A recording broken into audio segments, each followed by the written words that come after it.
Where to start today? Well, first we lost a good friend of the show, Garry Roark of Ubon's BBQ. And we didn't lose him like Opie loses most of his friends. Garry passed on. And when Greg called me to say that he wanted to use this special end of summer Labor Day podcast as a memorial to the king of barbecue, I knew it had to be an episode that includes our favorite chef, the Mad Cuban, Carl Ruiz. The problem is, where the fuck is Carl? Now, the last I had heard, he was hanging out with our Westwood One podcast network suits, Tim Sabian and Robert Mathers. Yeah, that's trouble to begin with, but Carl's a big boy, and I'm guessing he's got his face buried in vagina casserole, or he's busy putting his new restaurant together. Then I checked my Instagram feed for like 3 days, and not one post from Carl. Now that's troubling because the chef posts himself drinking or eating something that would put me in rehab or a hospital like every 10 minutes. In fact, I may have lost 5 pounds not seeing his Ruizing this past week. Because when I do see his posts, I gotta eat. So with that, Opie put on his little Sherlock Holmes hat and began investigating things. Because let's face it, we can't pay tribute to Garry of Ubon's without Carl. It just wouldn't be right. So Opie got in touch with Carl's girl Friday, Gloria, and she gave him a number that has an Arizona area code. Like, what the fuck? So now we check in with our host, in his car, podcasting as usual, and giving that Arizona number a shot. On OpieRadio.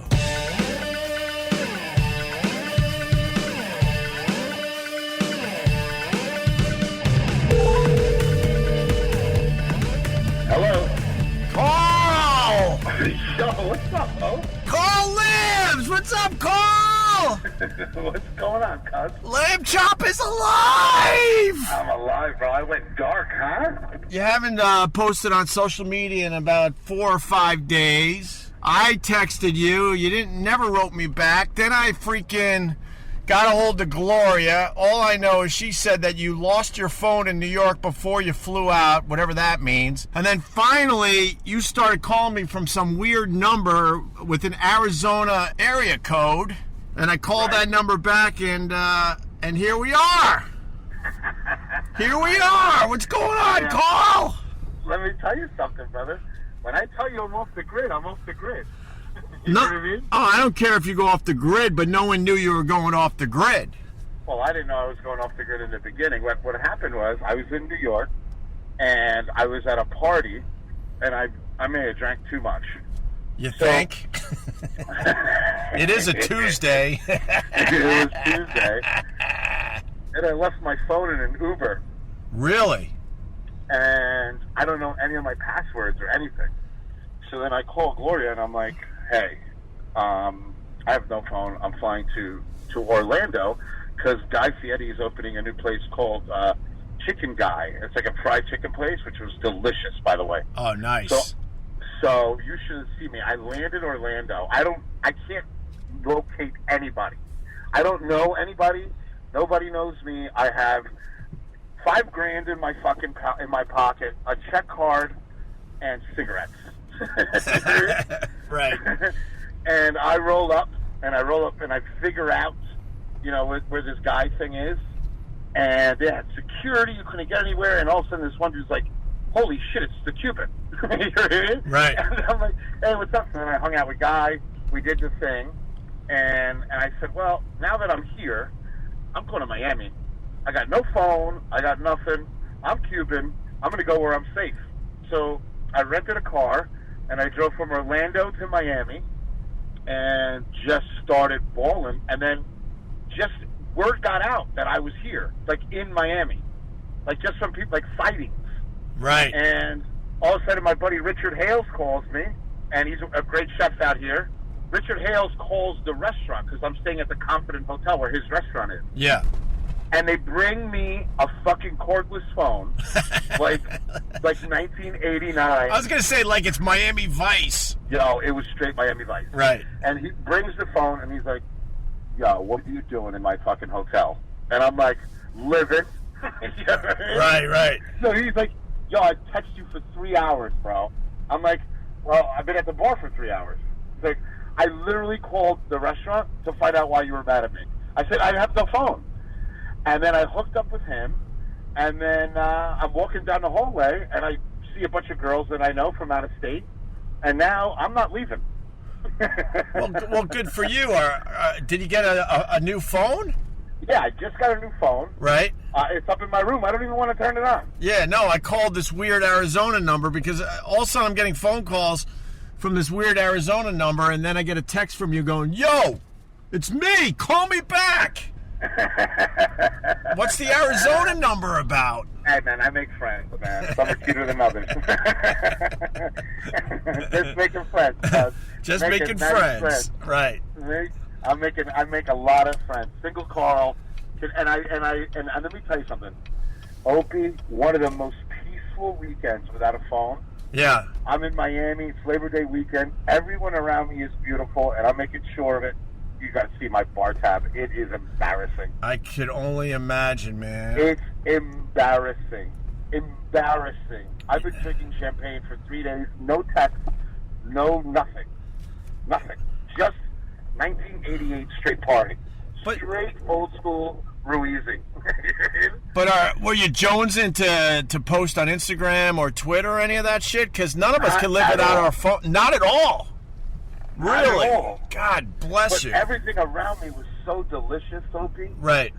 Oh, my God. I mean, there was not one ugly person around me. Yeah. And all the girls like me because I have no phone, so I'm paying attention to them. You know what I mean? So, like, everybody's on their phone, and I'm literally looking at people's eyes like, all right, so tell me then, when did you find that puppy? You know what I mean? Like, yeah. People became my social media. So next thing you know, I got 20 cats around me, and we're jamming. And we are jam motherfucking. That's pretty amazing. I don't think most people could go without their phone for God. I mean, Opie, you hang out with me every day, right? You've seen me. Yeah. I literally don't pick my hand off. I don't take my head out of my phone. Right. I wasn't living, man. I gotta tell you, bro. There is something still beautiful about just being disconnected. Right. I gotta tell you, it's unbelievable. And I know because you do the. If anyone's gonna agree with me, it's you because you do the same thing. You disconnect. When you're out, you're out. I'm out fishing. Fuck you. I'll talk to you later. Well, I disconnected for the month of August where I went Trump free. Right. No, that's the truth. I went Trump free. Like, people around me, they wanted to talk about Trump, anti-Trump, pro-Trump. I said, nope. This is a Trump-free zone, man. We're fishing, and we're not talking about Trump for the whole month of August. And then usually I spend a lot of time in front of the TV. I go MSNBC, CNN, Fox, and just keep rotating. And all of a sudden, I'm like, nope. And I started watching documentaries, and I just simply blew off the Trump shit. Guess what? A month later, the world seems like it's fine. And I don't know what... Everything is fine. Let me tell you something. The most in-depth thing I've said in the last 4 days is, baby girl, what color eyes are those?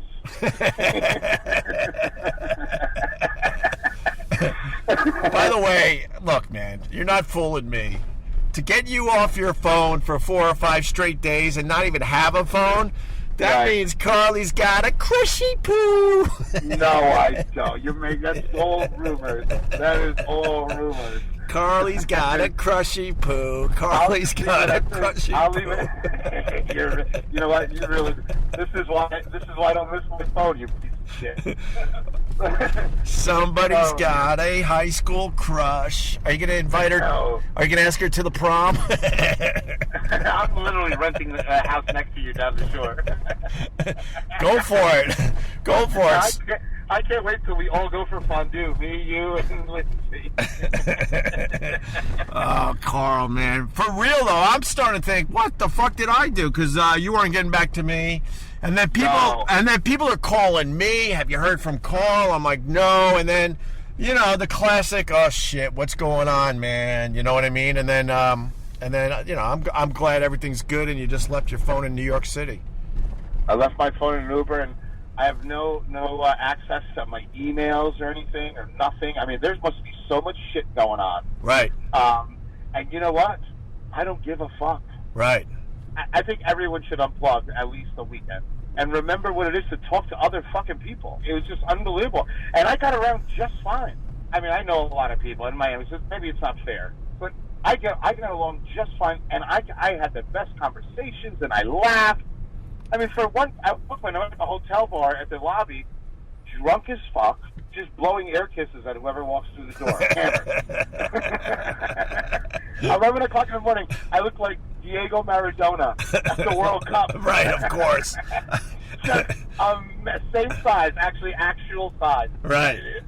And Jesus. just jamming. And everyone in the hotel, they call me, because they're all Cuban, so they call me El Caballo, the horse. The horse. And that's like the biggest compliment. They're like, El Caballo's at the bar. Yeah. It's going to start. And I'm DJing. I sent some girl to go get her iPad. Right. So we could play different music. Right. She didn't even speak English. I don't know what maybe she was speaking English, but I just didn't understand it. Right. But it was just incredible. Good for you. I must have said, yeah. Show me one titty at least 16 times tonight. So if you say show me one titty, then you're not part of the Me Too movement, right? If you say show me your tits, that's when you're crossing the line. Well, I mean, this is after you make out with me. I mean, you don't do it cold. Right. Right. I can't believe I don't know, man. I don't know if I'm getting the full story, because for you to unplug like this for so many days, man, I don't know if I'm hearing the whole story. So you're implying, I just want to make this straight, okay? First of all, this is the most unpleasant phone call after 4 days, because you're already digging in my shit. So, perfect, Opie. You're pitch perfect. I think you're leaving out maybe just a little piece of the story, but that's okay. Opie, that's okay. I'm living, baby. I'm living. I'm living. Nothing. That's all that matters, right? That's all that matters, because I'll tell you, what do you think it is? What do you? All right, so tell me what your version of the story is, and I'll tell you yay or nay. That's fair, right?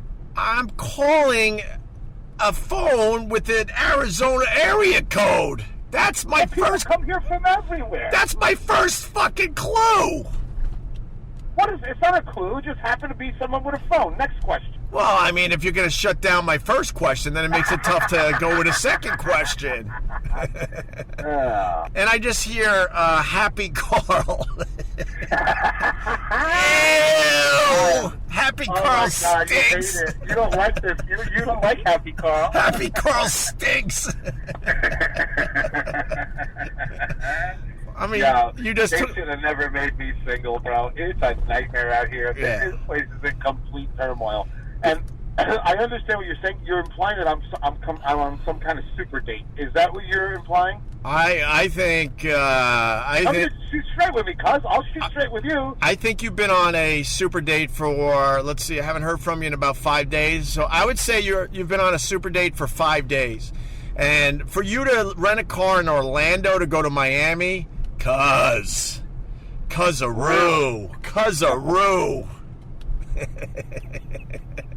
Well, listen, I don't want to disrespect your investigative skills. Okay. Because, look, we all want to unplug, but we're all addicted to our phones. I'll tell you, I think it was 2 years ago I was fishing, and my phone fell out of my sweatpants, fell into the water, and then I watched a wave just take it into the ocean. I'm like, that's no big deal. The phone is right there. And long story short, 3 to 4 hours later, I couldn't find my fucking phone. And I wasn't able to get another phone for about 2 or 3 days. And I'm not going to lie to you, being unplugged for 2 or 3 days, I loved it, but I was jonesing inside. And the first thing I did when I got back to New York City was I ran and got a brand new Samsung. Oh, my God. That's why I think there's something else in play here, but that's none of my business.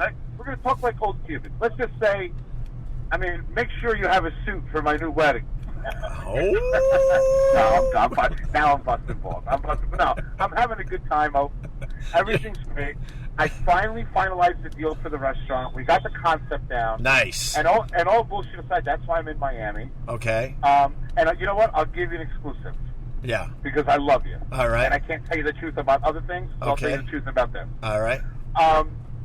The restaurant is going to be opening in New York on 15th Street. And it's going to be me, and I'm back in the game, and the place is going to be called The Cuban. Nice. For real? The Cuban? Yeah, it's The Cuban. That's awesome. That is awesome. Cubano. I'm still working on it back and forth, like either The Cuban or Cubano or Cubanito. I'm going back. I'm going back. My mother's getting old. Yeah. My dad is really sick. Yeah. So I'm going to build a restaurant basically of how I grew up. Right. You know what I mean? So it's going to be The bar, it's crazy. There's going to be a giant club downstairs, like the old Copacabana. Beautiful. So I'm going to build a place for middle-aged dudes to scoop up chicks. Right on. Because I'm the best at it. And do you have a place for Michelle Pfeiffer? Fly, buddy, fly. Carl's got himself a Michelle Pfeiffer somewhere in Miami. Oh, yeah, man. Like those gifs of, like, Al Pacino dancing behind Michelle Pfeiffer, like, all awkwardly. Right. That's definitely happening every 20 minutes. You're gonna come home with a wife, and she's gonna have a kid in her belly if you don't watch out. The Cuban. Well, first of all, I'm Cuban. We pollinate. You know what I mean? Yeah, you do. We're like bumblebees. Yeah. But Opie, I've been through a marriage already. I don't want kids because I've decided, that I'm just gonna ball out. Right. As hard as I can. But isn't it? You want to be a star? Yeah. You want to be a shooting star or a star? I want to be a shooting star. I'm going to go as hard as I can until I can't go no more. Well, that's why everyone was concerned, because we all know you're a shooting star, and then when we don't hear from you for 4 or 5 days, we're like, fuck. Hey, No, I'm 100%. I'm 100% good. I'm literally like, bro. I ate a salad today. Yeah. Yeah, it was delicious. It was grilled chicken with grits. Okay, look, if you're eating a salad with grilled chicken, I'm gonna upgrade the crushy poo to you're in full blown love. Tranquilo, baby. Saying hi to the valet people. They like parking my rented ass Ferrari.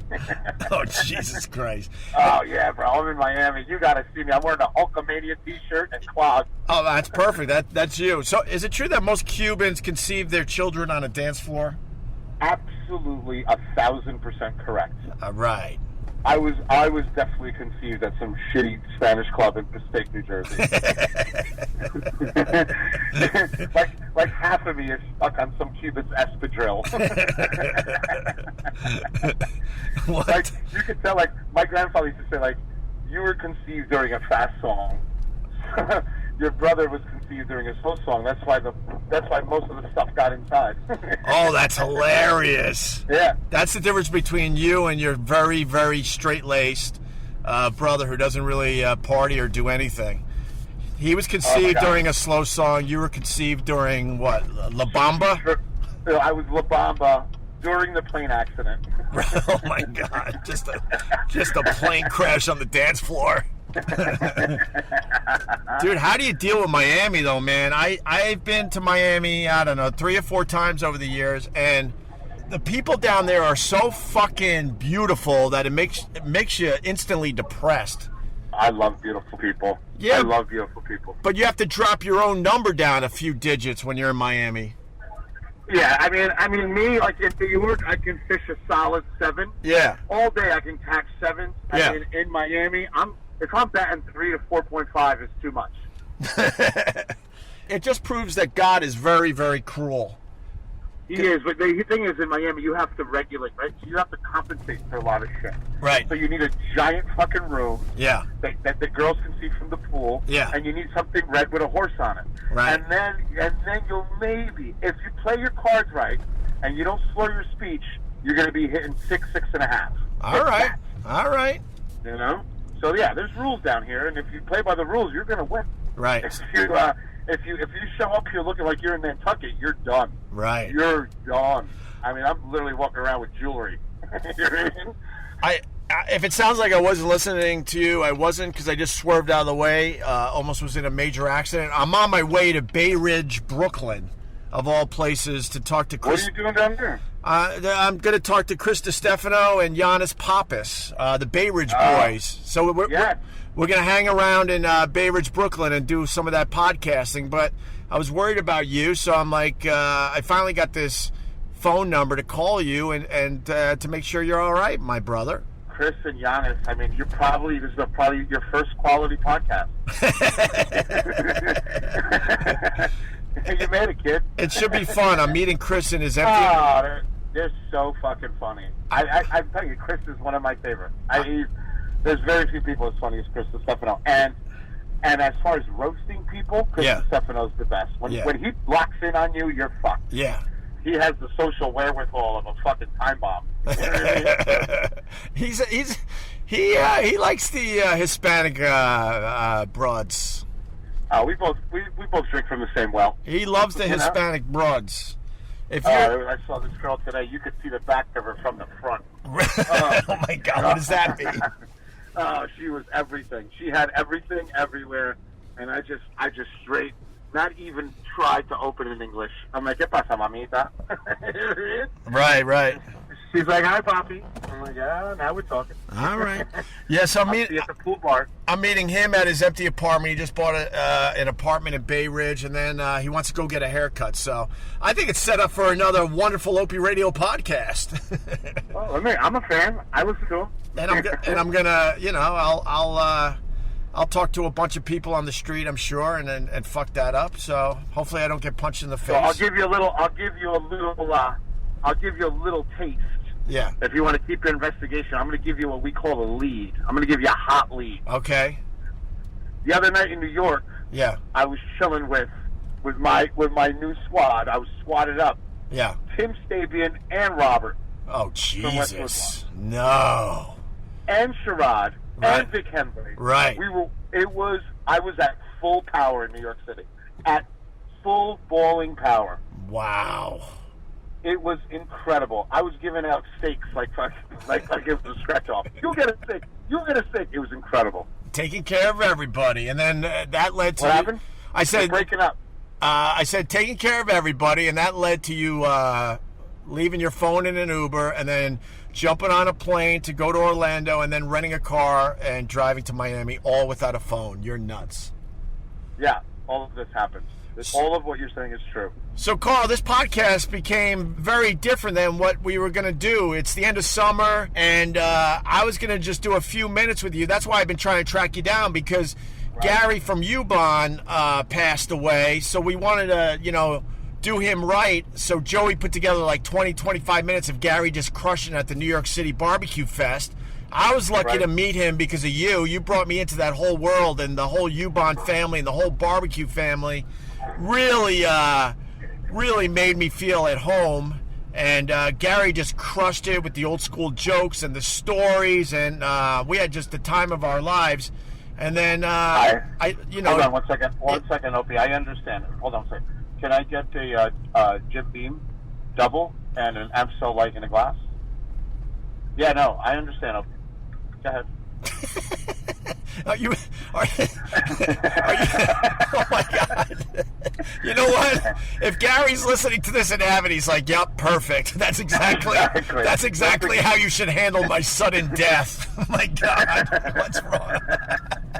No, we loved Garry, obviously, from Ubon's, and I really want to thank you, man, for introducing me to him, because he was one of those guys. I only knew him for a short time, but he's one of those guys that I felt like I knew him my entire life. And it was such a bummer when you called me about a week ago and told me that Garry, died of him. It was. I mean, let me tell you something. I don't know how to say this. That's not going to make people upset. But I got a list of 1 million people that I wish died instead of him. Yeah. He was. Very few times in life do you meet the genuine article. Right. Yeah. Thank you very much, honey. Hold on one second. I'm saying room 1101. The big one. Oh my God. Note to self: don't let Carl speak at my funeral.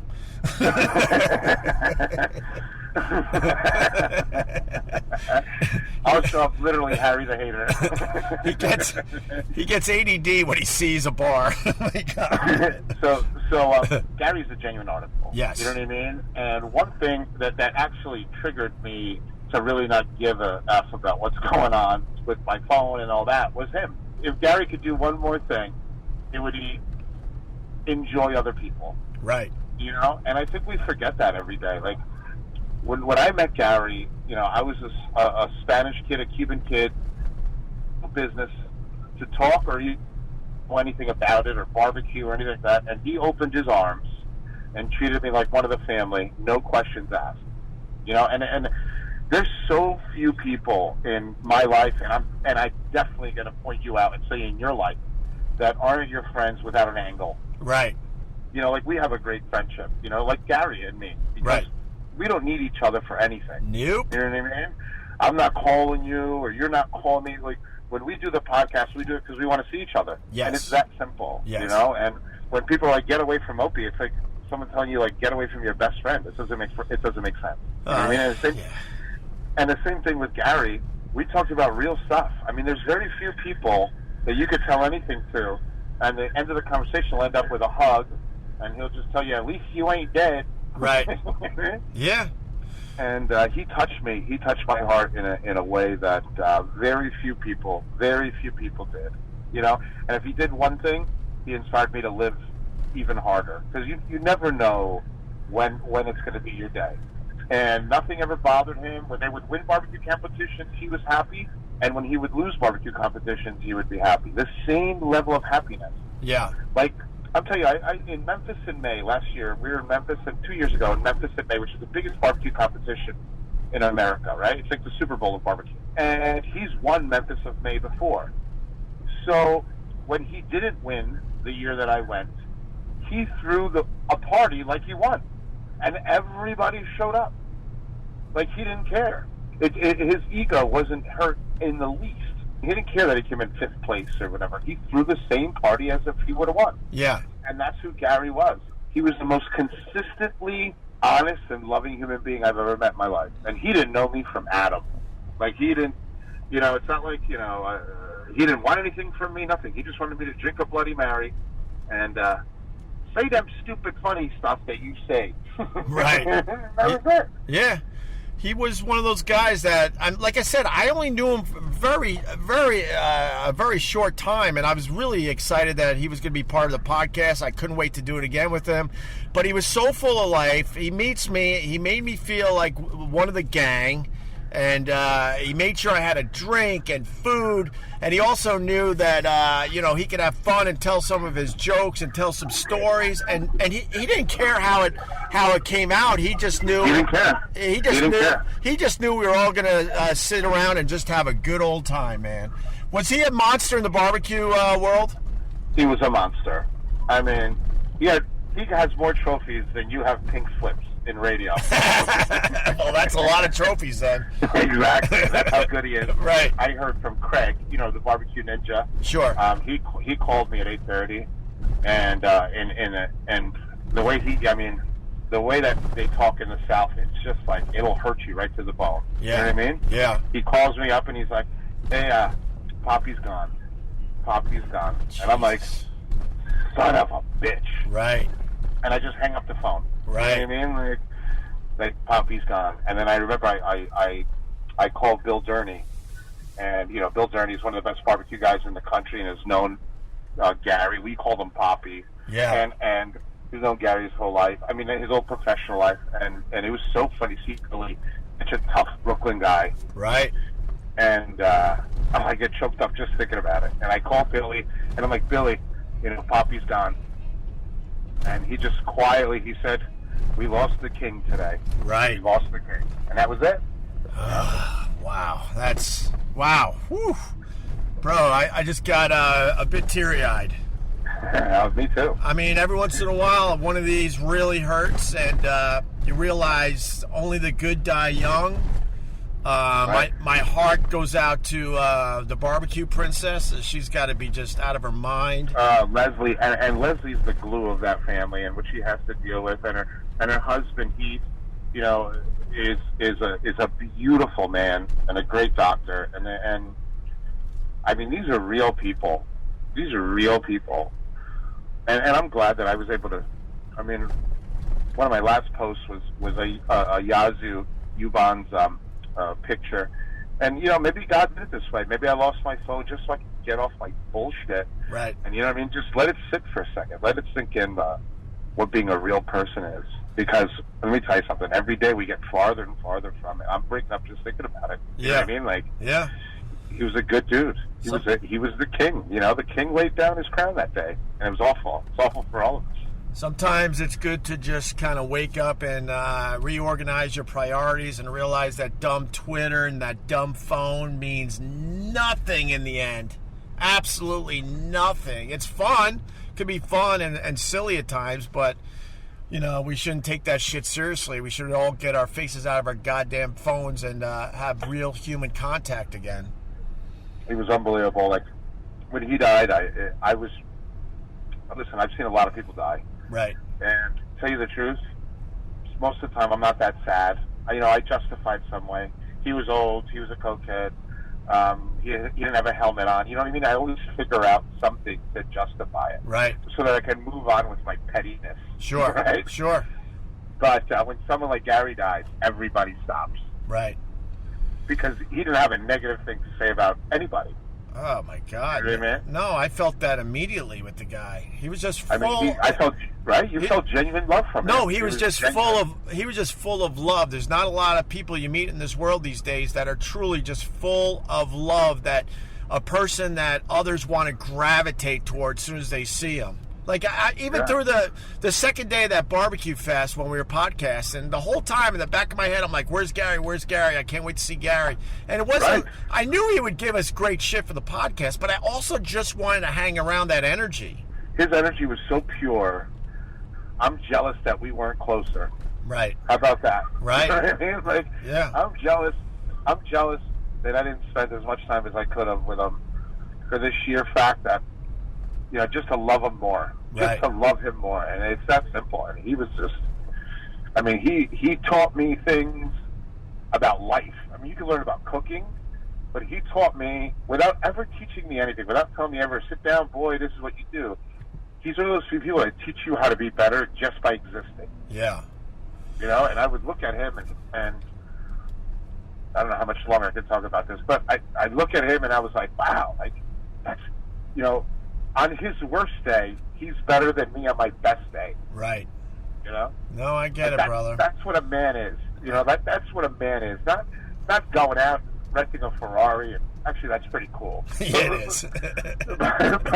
but not doing all this flashy shit. Right. The real stuff is being able to love someone for no other reason than just to love them. Yeah. You know what I mean? And as New Yorkers, I think that's our number one thing that we missed. Right. Like we just, like me and you, like it's hard for us to talk about shit like this. Most of the shit we do is bullshit. Right. You know what I mean? Yeah. And this guy had zero bullshit. Yeah. You know, people would visit him in Mississippi that only knew him for an hour, and he would sit on the porch and talk to you for a day. And you could sleep in my grandmother's room, and you could do whatever. You know what I mean? It was incredible.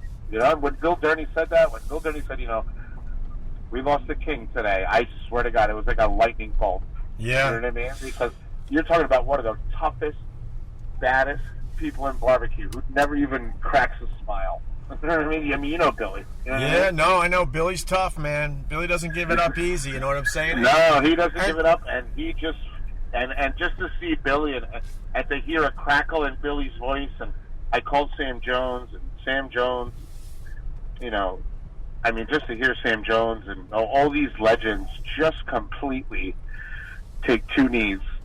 You know, it was immediate reverence. It was the most beautiful thing I've ever seen in my life. Right. It really was. And I got to say, you know, I only knew him for a few days, but I got the invite to go down south. Right. And I believed there was a real invite, and my brain started saying, "Man, why don't you make some time to go down there?" You know, this is. Oh, we're gonna, Opie. And I'm telling you right now, I'll put you on the spot. Right. We're gonna do a podcast out of Mississippi. Beautiful. You know what I mean? And we're gonna put all those guys back together. Right. And we're gonna celebrate Garry and talk shit. And I'm probably gonna be drunk, and I'll probably. I don't know if you could rent a Ferrari there, but I guess on an F-250 is like a Ferrari. Right. So I'll rent an F-250. Yeah. But we're gonna have a good time. You know what I mean? And that's because that's what he did. And it breaks my heart. It breaks my heart, but I learned that I was loving wrong. Right. You know what I mean? So.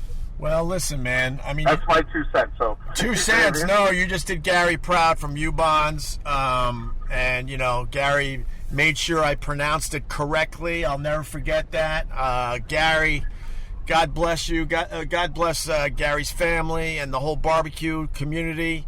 Carl, a thank you to you as well, because this is the end of summer, and man, what a start to our podcast. We did it. Unbelievable. We did it, bro. We did it, man. We did it. Just think of everything we accomplished in the first 3 months as we move into the fall season and what I call phase 2 of the podcast. We podcasted from the creepy cabin. We podcasted from a yacht. We podcasted from Philly at a dumb podcast convention. We went to Nantucket. We went to ESPN. I mean, it's endless the amount of fun and podcasts that we did in the last 3 months, my brother. And I want to thank you. It was awesome, man. And thank you, man. Thank you for giving me a shot. And, I have nothing to do with. I'm about as much as a broadcaster as I am a tree sloth. Yeah. You know what I mean? But the patience that you have with me and the way you teach me how to, be quiet sometimes, talk sometimes. Actually, mostly be quiet. Not at all. We're having fun. We had a great summer, and I can't wait to continue this. And I appreciate it. And I'll tell you from the bottom of my heart. In the spirit of Ubon, I love you, brother. I love you, brother. We're gonna be all right. I appreciate you. I appreciate you making this fun again for me, man. I know we're starting to sound a little geek, but bro, I'm literally wearing a Hulk Hogan T-shirt with the rips in the back, right? With pastel clogs, and I have I overdosed on Cialis before. I didn't even know where I was. Jesus, I think we got a new sponsor called Blue Chew, by the way. So I was overdosed on Blue Chew. Yeah, there you go. I think it's shout out to Blue Chew. I think it's it's in a gummy form to get your fucking dick hard. I hope. Well, let me tell you something. I have no problems. With that. But the pills are great, and Blue Chew is great, and I'll tell you why. Because I wear Speedos, so you want a little blood going through there. You know what I mean? So you have a little girth when you're fucking drinking piñas, when you're drinking pina colada poos. You know what I mean? You want you don't want a bicycle racing tire. You want a mountain bike tire. Right, there you go. Oh my God! Now I have that vision in my head that you wear Speedos. Yuck. I wear Speedos with the Cuban flag on it, and right where the star is, that's where the star is. Oh my God! Well, with that. All right, Carl. You have to see it. It looks like there's hair eating my shorts. It's unbelievable. Like a hair tornado eating my shorts. You probably don't even shave down for your Speedo. You just let it fucking fly. Bro, I got to take at least 3 Blue Chews to get to override the puffiness of the pubic hair. Oh my God! it's like you're making Jiffy Pop popcorn in your pants. Bro, it's like they found a robin egg in a nest of Brillo pads.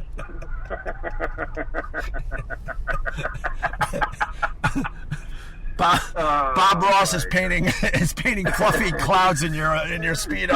I got 16 happy tree tops. Jesus Christ! I really turned out to be a piece of shit.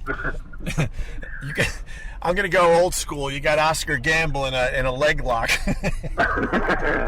I swear. Oh, look up Oscar Gamble, you fucks, and you'll get it with his giant afro where his fucking baseball hat didn't even fit on his head.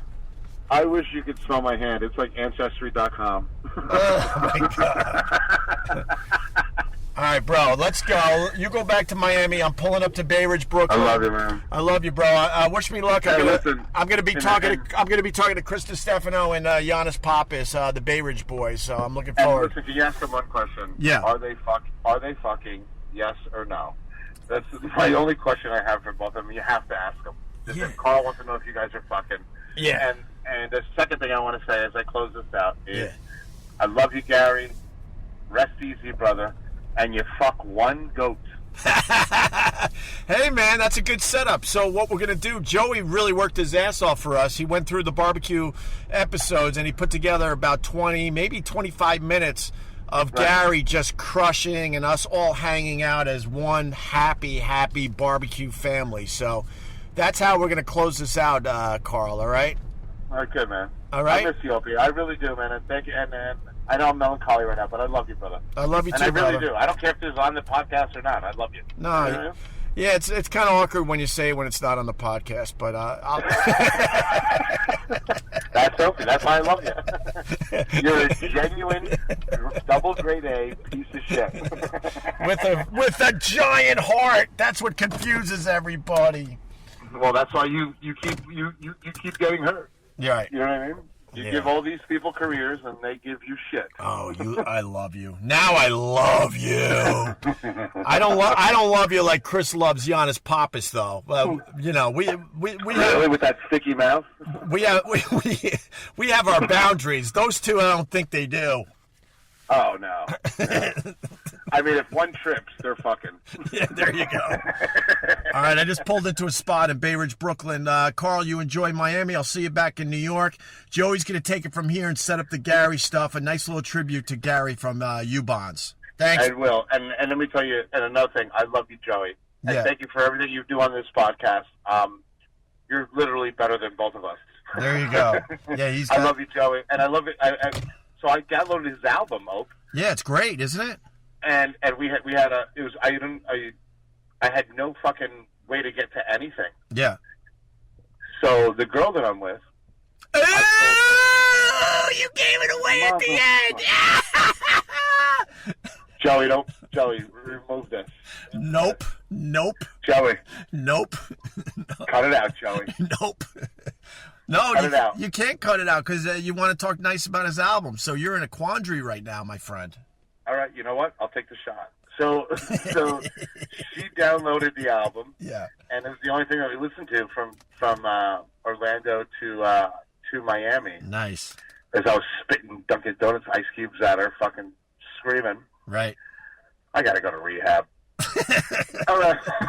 Just go. Go have fun, Carl. I'll talk to you soon. Hey, listen, my friend's doing a comedy show tonight in Miami. Yeah. And they literally asked me to come up and do 5 minutes. Yeah. So I said, all right. So I'm going to give it a shot. See what happens. All right. You got to record that. I would love to put that on the podcast. Someone's got to. Okay. So my friend. Yeah. Will record it, and then I'm literally just going to steal Vic Henley's set and Sherrod's set. I'm going to mix them both together. Beautiful. So I'm going to sound like a schizophrenic black southerner. I'm literally stealing bits. So I'm actually a real comedian now. Oh, wow.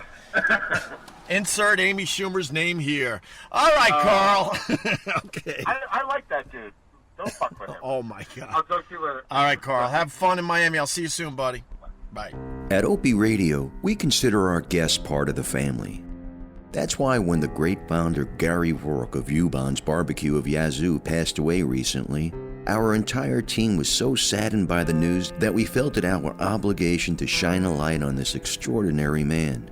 Sure, a lot of us know that Garry has the best barbecue recipe going back 5 generations, and he even gave the world a delicious Bloody Mary mix, but he was also dearly loved by his entire family and community. He'll be missed at the Big Apple Barbecue Block Party come next year and every year thereafter. It seemed that wherever Garry found himself, he became the center of attention, and rightly so. You just have to listen to the montage that follows to know why. He was old school, a Southern gentleman, hard worker, and knew how to have a good time, and of course, host a good time. This man was one of a kind, the real thing, and a big deal indeed. You can go to Ubon's barbecue webpage to learn more. We'll leave a link in the description. But here's a quote from his loving daughter, Leslie, the barbecue princess. Our relationship as a father-daughter team, while not unique, is rare. My role is as a partner in the restaurant, catering, and sauce business, as well as rib cook, chicken cook for the competition team. Daddy is kind enough to share his spotlight with me whenever possible. Honestly, he's our shining star. He's taught hundreds of people how to cook, shared his methods and his ingredients. At this point, he's one of the grandfathers of barbecue. On behalf of the Westwood One Podcast Network and OpieRadio, we want to thank Garry and the entire Ubon family for being part of our podcast.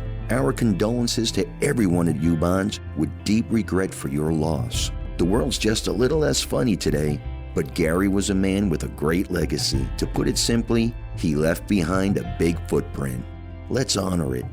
Now here's a montage of Garry with Opie and Carl back in the summer of 2018 at the Big Apple Barbecue with respect to his entire family. For sure we would have had Garry on a number of times in the future had fate allowed us the opportunity, but we were blessed to at least have this visit with him on OpieRadio. Who is that guy? That's Garry. What's up, Garry? What's up, brother? How are you? So good to see you and meet you. It's good to put a face with that name. Oh, really? Finally? I feel like, now you're not at all what I thought you'd look like. We ain't gonna go into that. Tell me what you thought I looked like. Oh, I figured, I was looking for you to be freckle-faced and red-headed like Opie Cunningham, on Andy and Mayberry and Happy Days. I figured you're going to be like Opie Cunningham, be freckle-faced, but you ain't. You actually got some whiskers. I actually... Garry, I'll help you out. I'll help you out with a little modern culture. Okay. Yes or no, he looks like Ellen DeGeneres. What the? Making me take my hat off. I say no. Much better looking to me. And look, there's not something wrong with that, but he is a lot better than me, better looking than, and I'm. He's a handsome fella. Your Ellen DeGeneres line didn't work. Well, I forgot that I'm in the South. You're favored down there. I feel so stupid that I shaved my beard a week ago. I could have really used the beard at this event. You would have looked better with a beard. Yeah. Yeah, for sure. They would have never known. Hold on, this is Dave. We only have one mic, so I gotta like pass it around. Dave from Ubon. Yo, yeah, so they would have never known he wasn't from the South if he had just had a beard. And look, I hate to do this to you.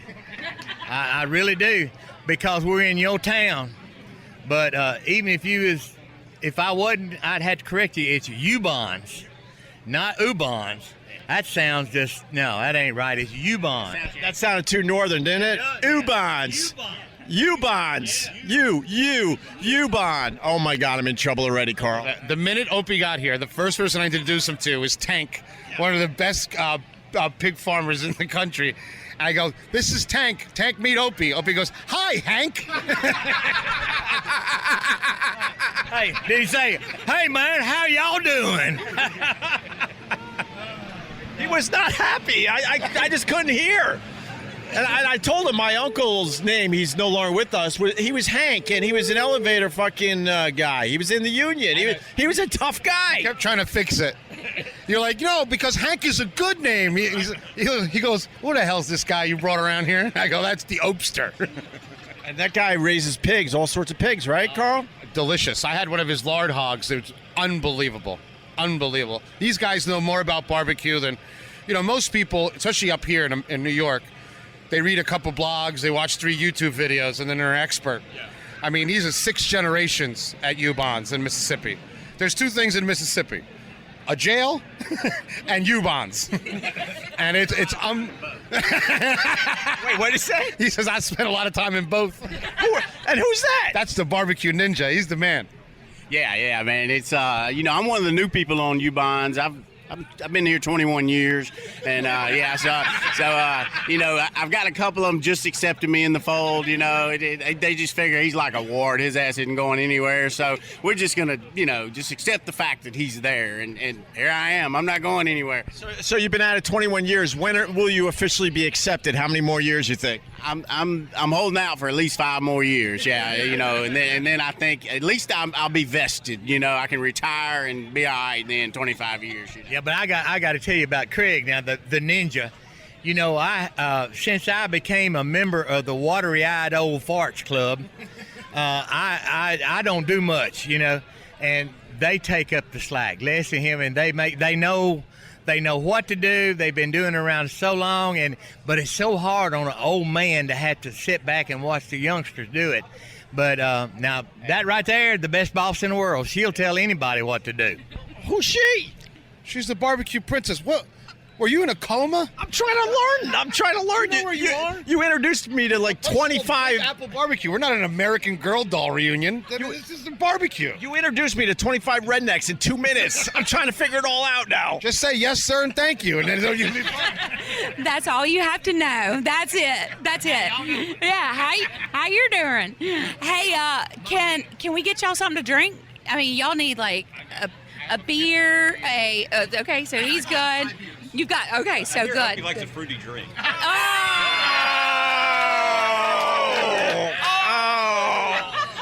I was incognito, but I don't know if the mic picked that up, but he rolled in and said, I heard he likes a fruity drink. Bad news travels fast in Mississippi. What I want to know is it true? I think by the looks of his face, it's very true. I mean, he drinks stuff that you need to wear garter belts with. Come on. Gary, you like a good like grapefruit beer or a fruity drink, don't you, Gary? Come on, help me out. What? What'd you say? He said grapefruit beer. Now, I do like some grapefruit with some of that vodka in it. Now, I do like that. But that's about as fruity as I'm going to get. Hold on. Tomatoes are fruit. Wait a minute. You're right. Tomato. It is a fruit, isn't it? It is a fruit. Hell, we call it a vegetable where I come from. Well, whatever you But, well, wait a minute. Gravy is actually my favorite vegetable. I like gravy. Gravy is actually my favorite vegetable. Especially when you put it on French fries. Oh, yeah. I gotta tell you, the Ubon Bloody Mary mix is amazing, though, Dave. Thank you, bro. We that's Gary and Leslie. That's it's a 4th generation recipe. We've been doing it as a family. The Ubon's is known for hospitality, and for a long time, people would come up wherever we were and be like, "Hey, give me a Bloody Mary. Hey, give me a Bloody Mary. Hey, give me a Bloody Mary." So we figured, hell, fuck, start charging them for it, right? Like, Yeah, Carl used to bring it by the station before we got fired, but I brought. yeah, fuck Roland. Wait a second. Let me be clear. You got fired. I'm Latino. We quit before that comes around a corner. Oh, y'all laugh your goddamn heads off. We're quitters. Don't get me involved. And Carl said that as you took a pull off your fruity drink. So I'm gonna have to fight my way out of here, right? I'm gonna have to fight my way out of here. Let me tell you something about Ubon's. I'm a chef that likes to hate things, right? I hate things until you change my mind. I knew about Ubon's Bloody Mary mix before I knew the Ubon family, and it's almost like they're in that bottle. They're the nicest. I showed up here not knowing anybody, and pit masters are a tough group. Like, oh, I'm a New Yorker, and they're like, yeah, what's up, chef asshole? They don't. Like for the first year I was here, it's like every question was like, why you make the food so small? Everything you make is so small. I'm always hungry here in New York, right? But Gary and Ninja, Barbecue Princess, and Dave, they didn't even blink an eye. They said, come up, have a Bloody Mary. You're one of us, and they'll be my friends forever. I'm still talking to them.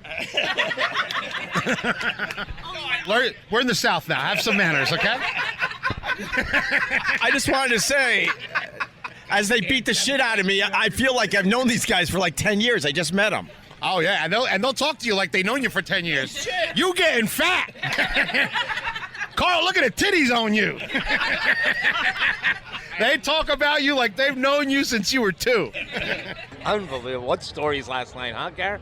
you what now? You told some stories yesterday, as we call it in the South, that barnyard pimp.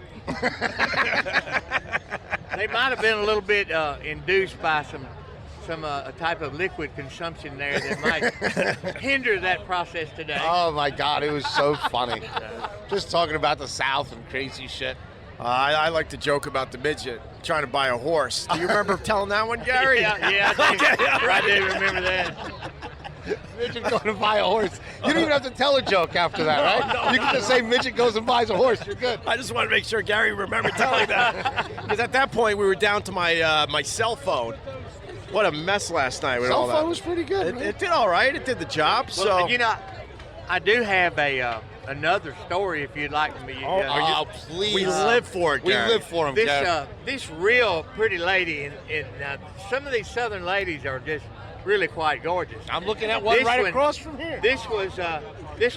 She was outstanding, and she had a little dog that had couldn't he couldn't hear, so she took him to her friend at the vet's office, and he said he just got some extra hair growing in his ears, and said you need to he took it out. And he said, now look, to save money, he said don't come back. He said this is gonna happen again. He said go to the drugstore and buy you some Nair or something for to remove hair. Well, the druggist, when this lady said, can you tell me where the Nair is, he came out behind the counter. He's going to get that first-rate service. And she said, I need something to remove hair. And he said, well, this should work right here. He said, now, if you put it on your legs, just be careful. Don't wear pantyhose because it'll hurt. She said, oh, it's not for my legs. He said, well, if you put it under your arms, then just be sure you don't put sleeves on because it'll chafe you. She said it's not for my underarms, and he kind of turned his head sideways and real confused, and he said, well, what's it for? She said, it's for my schnauzer. He said, oh, in that case, don't ride a bicycle for at least a week. I love those old school jokes. I can listen to that shit I can listen all day. Oh my God. I shout. But see, I've been listening to him for 45 years, and I call that one number 7. Number 7? Yeah, because he's got a million of them, and he'll start to tell me, and I'll say, no, Daddy, I've heard that. That's number 7. Well, but you can tell me number 10. How about we have a penal institution there, not too far away, and they let these guys out every afternoon, and they sit around a little old spot and all visit. They had a new guy come in, hadn't been there but a day or two, and they've sat around, and all of a sudden somebody said 22. Man, they all fell out laughing, started slapping knees. It was just, and then not too long after that, another one said 45, and man, they all just started laughing. Well, the new guy said, what's going on? He said, we've all been here so long, so we don't tell a joke. We've numbered them all. See, that's right. He said, can I try it? And he said, yeah, I'll try it. He said, number 6. And everybody said, He said, what's the matter? He said, well, some can tell them and some can't. Hey, dudes, something awesome just happened. Oh, yeah? Somebody Oh, just yeah. brought y'all some Bloody Mary oyster shooters. Really? Yeah. It's All so right. good. Eat anything, man. Wow. That doesn't bite him first. It bites Not you for me, first, you eat yeah. it twice. Believe me, I'll get some. Oh my God. Is that good? Wow. Is that good? The Bloody Mary makes it. God, Oh, man. who made those? Asen from Florida. We come up to join these guys for the barbecue. It's the Ubon's Bloody Mary mix. You're the We used to Timbers in Sanibel. Right, Timbers of Sanibel. We've been here 40 years this October. But we come up and we make these oyster shooters. And we used to make our own oyster shooter mix with chili sauce and horseradish and lemon. We started buying Ubon's Bloody Mary for the bar. And I said, this stuff is so good, we don't have to make our own shooter mix. Just cut it with vodka, and it's consistent, and it's great. And people said, what's your secret recipe? And I point to the bottle and I say, and you can buy it at Costco. It's at Publix now. They're in Publix. now. Yeah, they're moving. So it's of course you have a fresh oyster, but the Ubon's Bloody Mary, it's thick, it's tasty, it's spicy, it's everything you can want. that was perfect. And look, that was in the South we'd say, can I get an amen on that? Garry, what's the dirtiest joke you know? The what? The dirtiest one. Let's go right to the top. Oh, no. Right be to the number- top. that's Come on, number Princess, one. help him out. See, he doesn't tell me dirty jokes because I'm his baby. That would be rude. But Daddy, tell us a good one. Well, there is this one. Oh my God, he's whispering. Oh, no. Is this There's a this racial one. joke? And I hope so. look, I'm not used to talking like this. This Irishman went into the bar and he sat down and he was all distraught, and the bartender said, Jimmy, me boy, what's troubling you today? He said, well, he took him a pull off his beard and he said, you know that fence going out to the lighthouse? Said every stone with me bare hand, but did they call me Jimmy the Walk Builder? No. He took another drink of his beer and he said, you know the fence around the church? Built it with me bare hands. Did they call me Jimmy the Fence Builder? No, but you fuck one goat.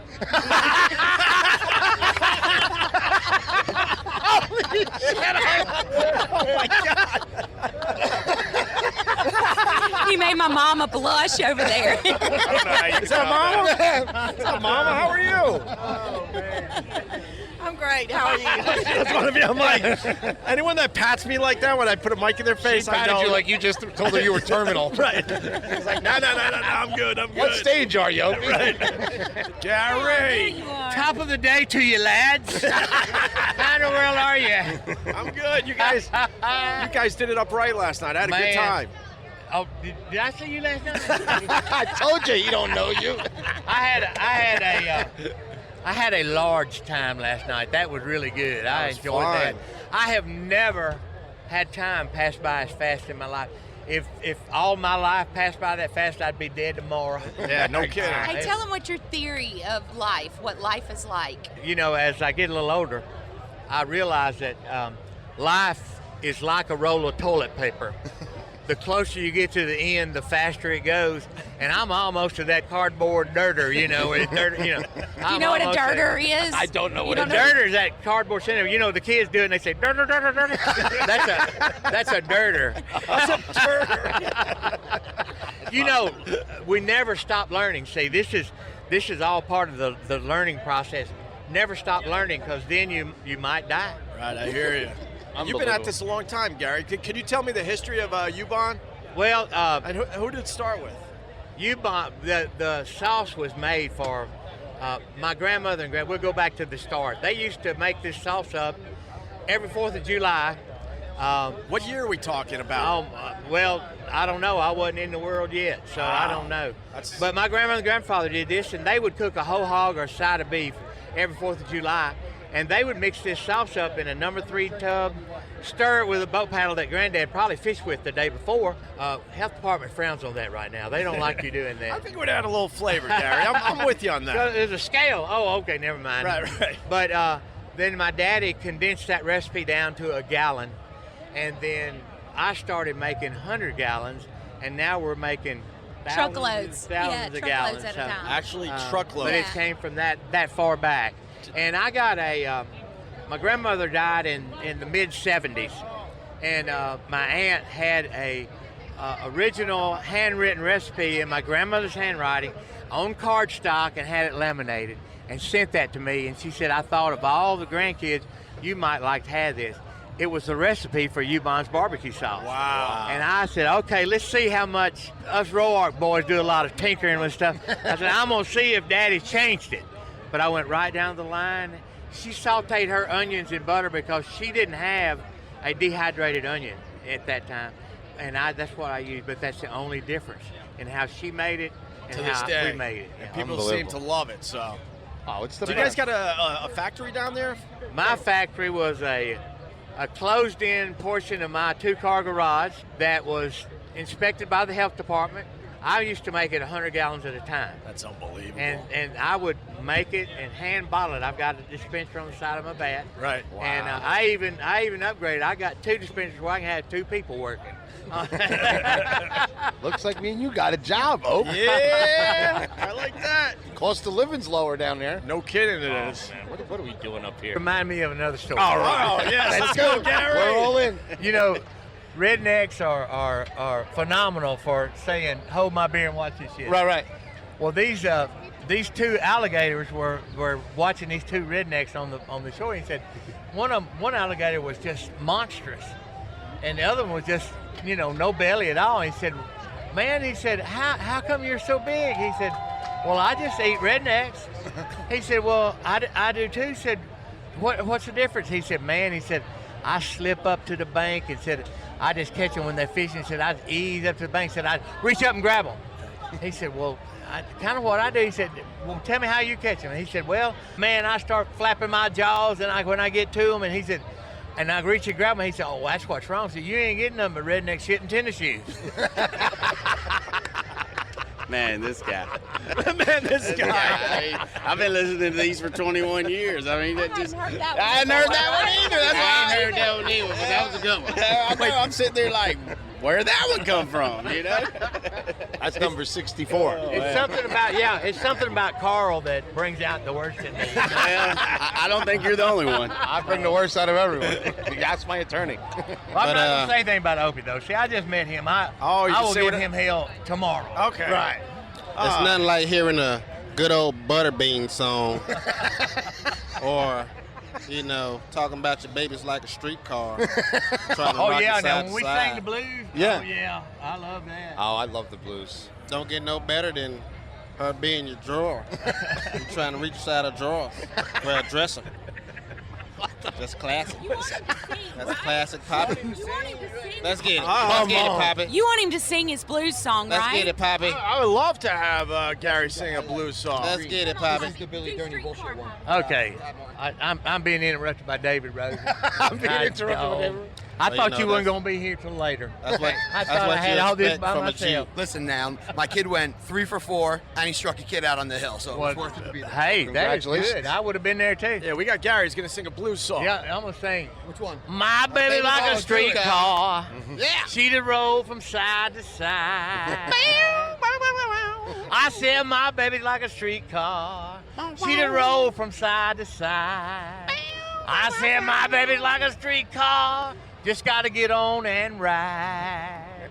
Well, I wish you was a dresser, baby, so I could look inside your drawer. Well, I wish you was a dresser, baby, so I can look inside your drawer. I said my baby's like a streetcar. Yeah. Just gotta get on and ride. That's the best I can do. That is awesome. Awesome. I like that. Yeah. Sounds like my Man, wedding you didn't song. even get it that good from Elvis. That was nice. Yeah, that was sweet. That gets the girls, doesn't it? That gets the girls. We love to do. In fact, in years gone by, we've always brought a guitar up, and you know, rednecks with beer, barbecue, and a guitar. Oh, we can make a fool out of ourselves, and we've done it a lot of times right here on this street. Had the best time. Unbelievable. You got to find a guitar, man. We got one. Oh, but you play the guitar, right? A little bit. Nothing So that guess I would what? brag about. So Chef Matt just showed up with more food. So we've Oh, got this is so good, this guys. Is a summer roll. Oh, We've used this some is- of our chicken. It's got some of our Bloody Mary salad in it, some mint, some strawberries. Wow. Someone else has to talk to Phil about. That's the great thing about up here is you get to sample some of the best from all. It's fantastic. Oh, It's just fantastic. Poppy, you want one? No, baby. These are delicious. Wow, that's You like that, really Opie? good. Awesome. That's really good. Oh, my mom's calling. She must know I'm having a good time. Now, you know, Southern folks coming to New York, they have a lot of different things they might expect from New York. We've never met anything but good people. I met one asshole up here, and I called him down, and the crowd around him applauded. I met some great people up here. They're not from here. Where are you from, boy? Oh, I'm from Arkansas. What the hell are you doing in Manhattan? Making believe.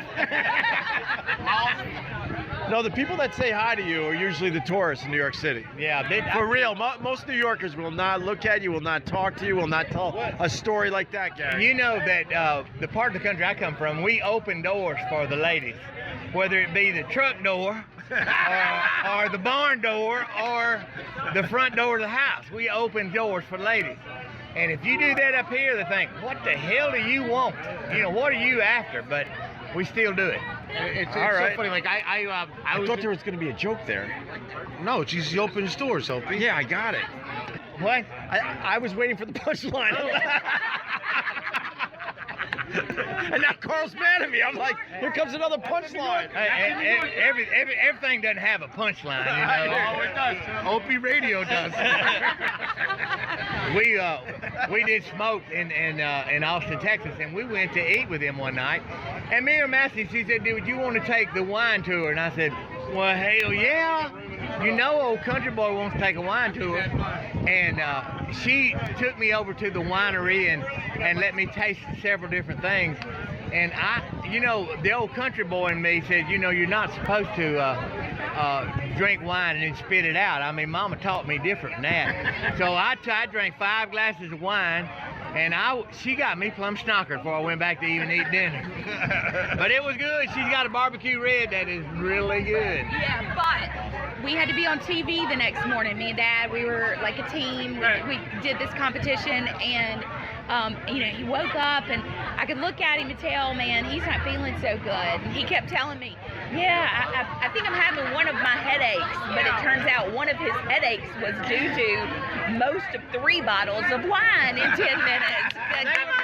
They were big glasses. They were big glasses. Yeah. There you go. They were big glasses. I gotta say, I'm embarrassed because you have a world champion here, and you're making her talk into your phone. Well, what are we gonna do? Our podcast equipment crapped out. We got Garry wants to tell one more story. Well, this is a story about a speech-impaired midget, okay? He won the lottery, and he decided that he wanted to have him a racehorse. So he took the lottery money, and he bought him a new Cadillac, got a bumper hitch on it, bought him a new horse trailer, and he started touring around Texas. And he came to this spot that had big old white fence around it and big old long driveway. So he turned up in there, and he went and knocked on the door, and this big old cowboy come out with that Stetson hat, and he said, "Mister, I would like to buy a racehorse." He said, "Well, I got something I'll show you." Man, that Texan went and got a filly, brought her out. He Tell said, me what a filly is. "Oh, that's a female horse." Yeah. And said, "Man, she is so pretty. I love her. She's so pretty." He said, Can I see her teeth?"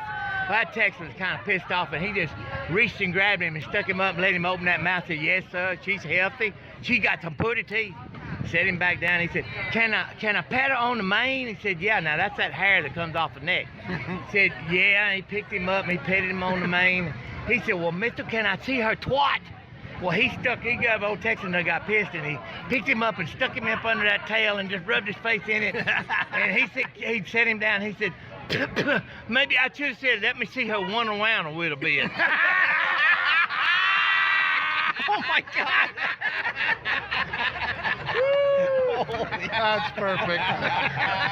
Bravo!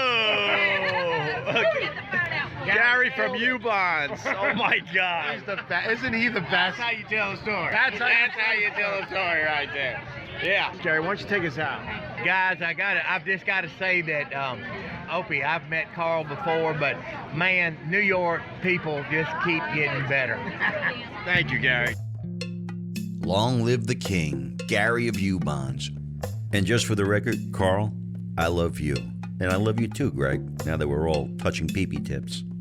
Now to take care of a little business. We'd like to say thank you for subscribing, downloading, sharing, rating us 5 stars, and for staying involved with OpieRadio on Twitter, Facebook, or Instagram. As Greg mentioned, we've had a lot of fun producing each one of these episodes, even if things got a little noisy or windy at times.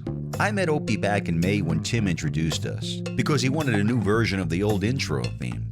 I certainly wasn't expecting to be as involved in the show as I am, but I also wasn't expecting to marry that hot black chick I met downtown in New York City back in 2004, while Ruizing. But that's how life happens for the better, no? By the way, had Carl asked me to name his new place, I would have told him, please. You have to call it the Cuban. What else?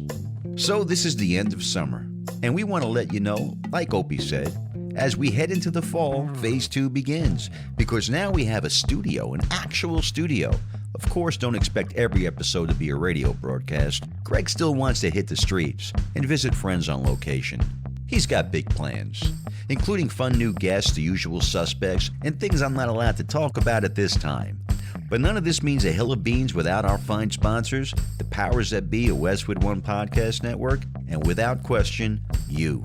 So as we say goodbye to the summer and the first phase of this new podcast, we simply want to thank you for your support.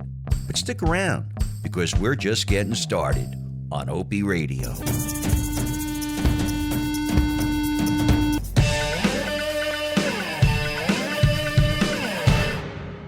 Westwood One Podcast Network, the Tom Bernard Podcast. 15 years ago, I went in and cut a commercial. I don't remember who it was for, but I cut a commercial. And 2 days later, I'm driving along in the car, and I hear the commercial. And there's a line in it that I never said, but it's me saying it.